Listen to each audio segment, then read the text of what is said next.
ఏంటిది పోసాని కృష్ణమూర్తి ఎలా తిట్టాడు, ఆర్జీవీ ఎలా తిట్టాడు, శ్రీరెడ్డి ఎలా తిట్టింది, రోజు ఎలా తిట్టింది, ద్వారంపూడి చంద్రశేఖర్ రెడ్డి ఎలా తిట్టాడు అని తెలుగుదేశం, జనసేన, బీజేపీ వాళ్ళు అంటున్నారు.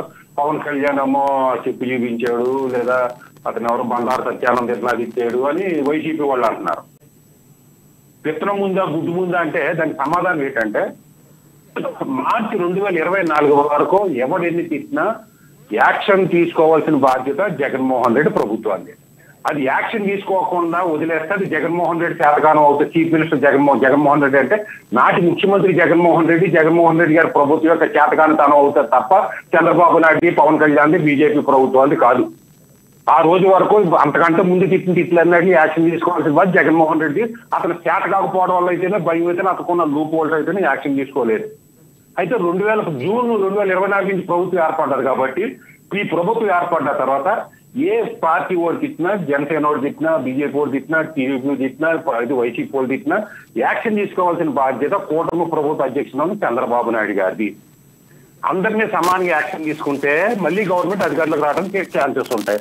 అందరినీ తీసుకోకుండా జగన్మోహన్ రెడ్డి గారి లాగా ఎవడు ఎక్కువ తిట్లు తింటాడు పిలిచి పదవులు ఇచ్చారు అనుకోండి, వీళ్ళకి కూడా రేపు పొద్దున్న జగన్మోహన్ రెడ్డి గారికి వచ్చినట్టే సీట్లు వస్తాయి వీళ్ళకి కూడా. మూడో పాయింట్, సపోజ్ చంద్రబాబు నాయుడు గారు తీసుకోలేదు అనుకుంటూ కొట్టమండి.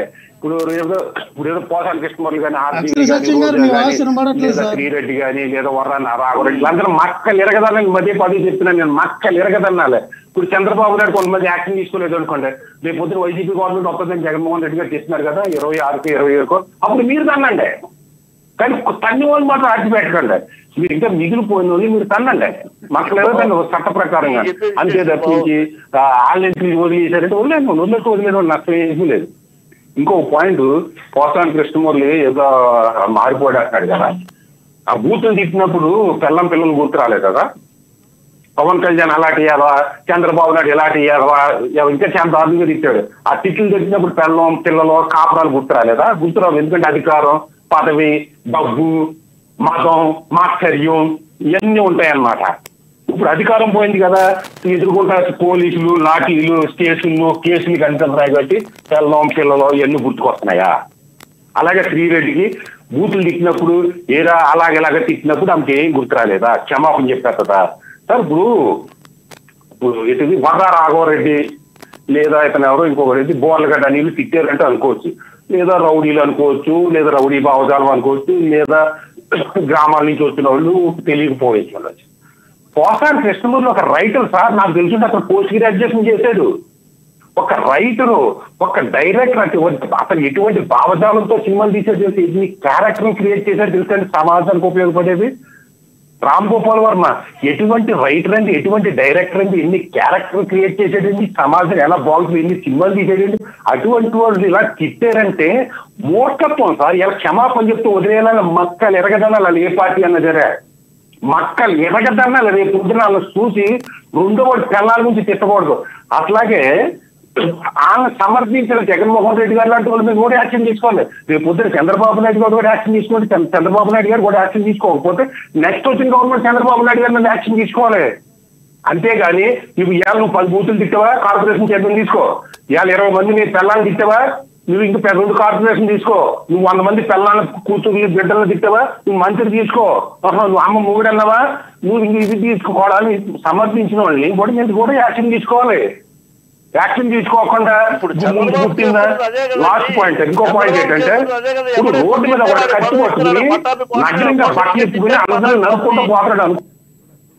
అదే ఎవరు ఎక్కువ తిడితే వాళ్ళకే పదవి ఇస్తున్నారు కదా చంద్రబాబు కూడా. ఇప్పుడు సహజంగా చెప్తున్నాను, మీ వైసీపీ అంటలేదు, మా జనసేన అంటలేదు, జనరల్ గా వినండి, సహజంగా చెప్తున్నా. మాట్లాడచ్చా సార్? చెప్పండి ప్లీజ్ కంటిన్యూ. ఇప్పుడు రోడ్డు మీద ఒక నగ్నంగా కత్తి పట్టుకుని నరుకుపోతున్నాడు సార్ అందరినే. కొంతమంది పారిపోతున్నారు, కొంతమంది బలైపోతున్నారు. అందులో ఒకడు ఎదుర్కొంటా నిలబడి తిరగబడ్డాడు అనుకున్నా సార్, నా కొరకాన్ని నలుగుతావా నువ్వు అని. అదిగో ఆడు ఎందుకు తిరగబడ్డాడు చెప్తుంటే తిరగబడ్డా లక్ష్మణరావు గారు తప్ప జనరల్ గా చెప్తున్నారు కదా. నేను ఒక మాట అడుగుతాను, జనరల్ గా చెప్తున్నారు కదా పెద్ద మీరు, ఒక మాట అడుగుతాను. ఈ అబద్ధాలు ఆడిన వాళ్ళకి ఎలాంటి శిక్ష ఇవ్వాలంటే, అబద్ధాలు ఆడి ఎన్నికల్లో గెలిచి అబద్ధాలు ఆడుతూ అబద్ధపు వాగ్దానాలు చేసి ఇప్పుడు వేరే మాటలు మాట్లాడుతూ వాళ్ళకి ఎలాంటి శిక్ష ఇవ్వాలి, ఎలాంటి పనిష్మెంట్ ఒక మంత్రి అమ్మ మూడన్న అబద్ధమా? ఒక మంత్రి రోజా నోట్లో ఐస్ క్రీమ్ పెట్టుకున్నామన్నది అబద్ధమా? ఒక గవర్నమెంట్ చంద్రశేఖర్ రెడ్డి లాక్ అన్నది అబద్ధమా? ఏది అబద్ధం సార్? ఒక ప్రజాప్రతినిధి బట్టలు ఇప్పి చూపించడం అబద్ధమా? నువ్వు గంట వస్తావు అరగంట వస్తావు అన్న అబద్ధమా? ఏం సమర్థించున్నారు సార్ చిట్టుబాబు గారు? నాకంటే పెద్ద వయసు, నాకంటే పెద్ద వయసు. ఏం మాట్లాడుతున్నారు సార్? పార్టీ పక్కన పెట్టి యావంటే పోతాయి. ప్రజాప్రతినిధులను పూర్తి మాట్లాడతానండి. ఏలో ఇది జగన్మోహన్ రెడ్డి గారు ప్రెస్ మీట్ పెట్టింది. మా అన్న నన్ను నా తల్లి కూడా వాడుకుంటున్నాడో తిట్టడానికి తన పదవ కోసమని. ఆ మన నన్ను ప్రభావితం అంతగట్టి తెలుగుదేశం పార్టీగా అయ్యితే నువ్వు ఎందుకు యాక్షన్ చేస్తున్నావు? ఈ సంవత్సరం అధికారంలో ఉండాలని మీరు అంటే జగన్మోహన్ రెడ్డి గారు అర్థం ఉందా విమర్శించడంలోని? లేదా తెలుగుదేశం సేవ చేయడంలో జగన్మోహన్ రెడ్డి గారు అర్థం ఉందా? అంటే తెలుగుదేశానికి హక్కు ఉందా తిడతానికి? జనసేనకి హక్కు ఉందా తిడతానికి? ఏదైనా చెప్తున్నా మక్కలు ఎరగదన్నమాట. తెలుగుదేశం జనసేన మక్కలు ఎరగదండి. రేపు పొద్దున్న జగన్మోహన్ రెడ్డి గారు నిన్నటి కాబట్టి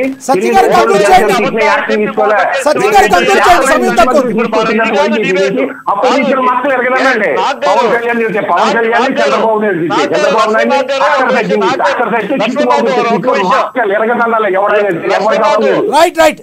లక్ష్మణ్ నాయక్ ఒక విషయం ఇప్పుడు మనం చర్చించాల్సింది ఈ బూతుల గురించి కాదు. బూతులు మాట్లాడిన వాళ్ళు కేసులు పెడతారు, ఎవరు పెడతారు చూస్తారు. అసలు ఇవాళ ఎన్నికలు అయిపోయి ప్రభుత్వం ఏర్పడింది. ప్రజలను మోసపుచ్చకుండా ప్రజల మీద అబద్ధాలు ఆడి ఓట్లు సంపాదించిన ఓట్లు సంపాదించిన ఆ విషయాలు చర్చించాలి. ఆ అబద్ధాల గురించి చర్చించాలి.